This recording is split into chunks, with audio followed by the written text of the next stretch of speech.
Hello, students. Today we are going to look at another new critic, the American poet and critic Cleanth Brooks. So, Cleanth Brooks, in his essay, The Language of Paradox, or which is taken from his book, The Well Wrought On, is talking about another interesting characteristics of new critical theory. So he is telling that the language of poetry is the language of paradox, and paradox is the language of sophistry, hard, bright, witty. It is hardly the language of the soul. So, once again, as Eliot has already dismantled the theory given by Wordsworth, the romantic concept of poetic theory, so Brooks is also striking at that theory, which gives importance to feelings, emotion, recollected in tranquility. He is telling that the language of poetry is not simple, unlike Wordsworth. Wordsworth said that the language is simple and direct. But here he is telling language of poetry is the language of paradox. Paradox means it is a sense of contradiction inherent. And he is telling paradox is the language of sophistry. It is not simplicity. It is hard, bright, and witty, and hardly the language of the soul. It hardly comes from the soul. And he is telling further that our prejudices force us to regard paradox as intellectual rather than emotional, clever rather than profound, rational rather than divinely irrational. So, in this way, very systematically, he rejects one after another that concept of Wordsworth about his poetic language, and he is telling that poetic language is intellectual, clever, and rational, then emotional, profound, and divinely irrational. And in this regard, he has given us an example which is taken from Wordsworth's sonnet composed upon the Westminster Bridge. So, what he is presenting there is a sense of contradiction. At the very beginning sonnet, the first two lines we can read: Earth has not anything to show more fair, dull would he be of the soul, who could pass by a sight so touching in its majesty. So the nature is full of majesty, but a person who is of dull in heart or soul can pass by without knowing it. And thereafter he is elaborating about the vivid images of London city early in the morning in its pristine beauty of unpolluted environment. And finally, he is telling that, in the middle also, he is telling, open unto the fields and to the sky, all bright and glittering in the smokeless air. That means the smoke is not there. The absence of the smoke is making everything bright. That means there is a sense of contradiction is brought into poetry. And finally, he is telling, dear God, The very houses seem asleep, and all that mighty heart is lying still. Though it is bright sunshine, morning, everything is coming into the activity, but he's telling that the houses seem asleep. So there is again contradiction. So in this way, we find that the language of poetry is language of paradox. And Brooks is citing a very popular poem of Wordsworth to contradict his poetic theory. And then he is telling that the paradoxes spring from the very nature of the poet's language. It is a language in which the connotations play as great a part as the denotations. It is in page 77, last part. So he is telling the paradoxes are created by the very language of the poet. The poet is using this language. And this language, where we find both the connotations and the denotations, means the literary meaning and the meaning beyond it, or the additional meaning, they both play against each other, or there is a sense of mutuality to create this sense of paradox.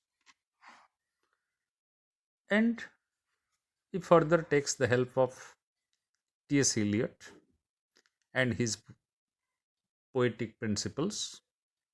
He is quoting Eliot by telling that perpetual slight alteration of language, words perpetually juxtaposed in new and sudden combinations, which occurs in poetry. So, it is perpetual that the language will be altered, and it is perpetually juxtaposed in new and sudden combinations. The poetry will be like perpetually, continuously readjusting within itself and creating a sense of paradox or juxtaposing in the new combinations, where also lies the concept of deconstruction, which we will discuss later on. That means the poetic text is not a text which is created in a sense of finality. The poetic text is itself under the influence of juxtaposition. There is a position within, and it is a perpetual, it is a continuous process. And through these contradictions, through these oppositions, we can't exactly say contradictions, but oppositions, the poem is giving a meaning. The poem is creating a meaning. When the reader goes through it, the reader develops a meaning. Already we have discussed it in discussing Eliot and I. Richards, that the suggestiveness of the poetry is a continuous dynamics. And the tendency of science is necessarily to stabilize terms, to freeze them into strict denotations. The poet's tendency is, by contrast, disruptive. So again, you remember the two terms, the two ideas we had already discussed, where Richards was talking about the scientific statement and the poetic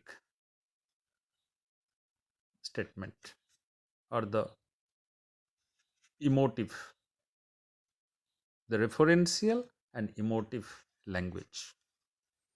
So here also Brooks is telling the same thing, that the tendency of science is necessarily to stabilize term. In scientific expression, there is of meaning. But poet's tendency is by constant disruptive. The poet all the time disrupts the language. He wants to create more and more suggestiveness out of the language. Therefore, the language of poetry is never stable. Remember, again, we will discuss it in deconstruction. The terms are continually modifying each other and thus violating. So, the dictionary meaning of the words are not binding in poetic language. They are always modifying by the newer combinations within poetic arrangement. The poetic language is not grammatical language. So, the poet has the liberty to arrange the language according to his own idea, and because of these new combinations of language, new suggestiveness, new meanings are coming out of the same words or their arrangements.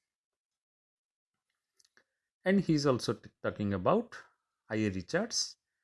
As I.A. Richards has pointed out, necessarily demand metaphor for their expression. The poet must work by analogies, but the metaphors do not lie in the same plane or fit neatly edge to edge. He is telling, if we take the idea of I.A. Richards, who told us about the use of metaphors or metaphorical language in poetry, he is telling when a poet uses metaphor, the metaphors are actually not exactly suitable or exactly fitting into the narration or the description of the poetic feelings. They are not fitting from edge to edge. Rather, the poet makes use of it in spite of being exactly not suitable, exactly not appropriate.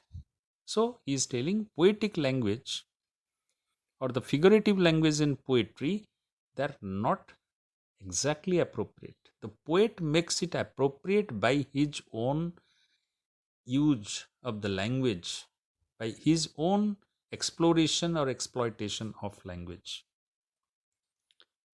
There is a continual tilting of the planes, necessarily overlapping discrepancy contradictions. And as a result, what will happen? There will be the contradictions. There will be the discrepancies in the language. So finally, he is again coming back to Wordsworth and he is telling, in Wordsworth, he is trying to state with some sensitiveness the relationship between two modes of perception, that of the analytic reason and that of the synthesizing imagination. So, in that sonnet, that from the Westminster Bridge, he is telling that the relationship between two modes of perception, there are two modes of perception in that poem, in that sonnet. One is the poet is looking at the whole London city early in the morning from a fresh perception, from an innocent perception, that how beautiful it looks, how clean, colored. But there is the other perception. What is that? The perception of everyday London city, which is full of smokes, full of noises, full of crowds. Therefore, in the poem, again and again, he is harping about that in the smokeless air, or the houses seem to sleep. So, there are two perceptions. One is the immediate perception and another is the general perception. So, both the perceptions are creating a contradictory sense. And therefore, the analytic reason and the synthesizing imagination, both are there. And as a result, what happens? It ensures the presence of irony. So the poem looks ironical.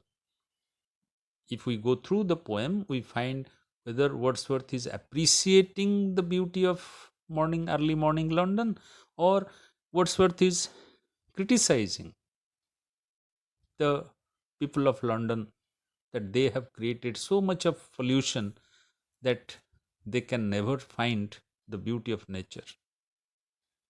So, in this way, he is telling that great poems account for the fact that so many of them seem to be built around paradoxes.